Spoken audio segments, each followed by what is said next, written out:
Assalamualaikum warahmatullahi wabarakatuh. Hordoftoota keenya hadhammoo keessummaa jabaa tokko qabannee isinii dhiyaannaa. Keessummaan keenya kun Adinaan jedhama. Adinaan dhalataa Naageeraatii sagalee ajaa'ibaa qaba. Yeroo garaagaraa ayidooliillee hordofeera. Ayidoolii irratti daawwatu adda taasisee kan inni jiru immoo maartii sirbaa walaloodhaan illee ni beektu. Addaan kan immoo ayidoolii Itoophiyaa irratti jajjabaan keenya darba jennee nutis deeggarsa adda addaa kan taasisaa jirru. Isinis warri dhalattoonni godina Jimmaa Shanan Gibee bira dhaabbannee isa cina taanee akka deeggarru abdii guddaa qabna. Adinaanis immoo qophaa'eera. Sirba isaa dhammoo haadha Faaris Faaroo yeenuun buuna tatamaa gaaru kan jedhu isiniif ni dhiyeessachuudha.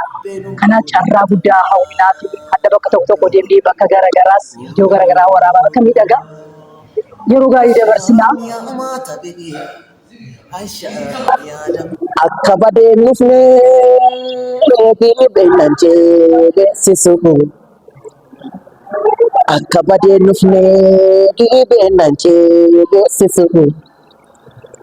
Akka obseen teenye maata beetoo yaaddoon keenan teessisu.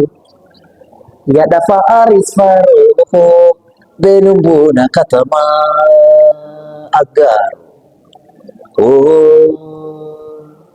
Asham ya amata bege, asham ya damato, asham ya nikise, asham ya kukulato.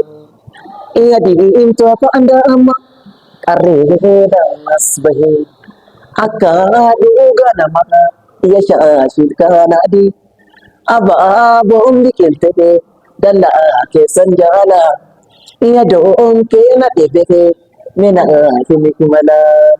Asham ya amata bege, asham ya damato, asham ya anikise, asham ya kulato.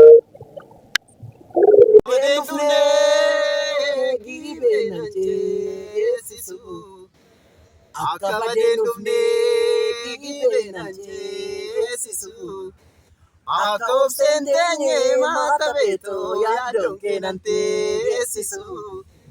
Haadha Faaris Faaroo beenuun buuna katamaa aggaaru.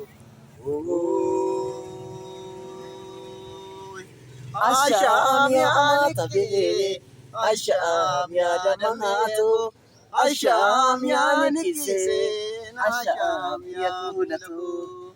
Ya diimtu afaan dandama. Karreedhaanas bahi akka duuga namaa yashashii kan warqee abaaboon biqilte dallaa keessan jaala yaadoon keenya dhibee minaa himi imala. Asham yaa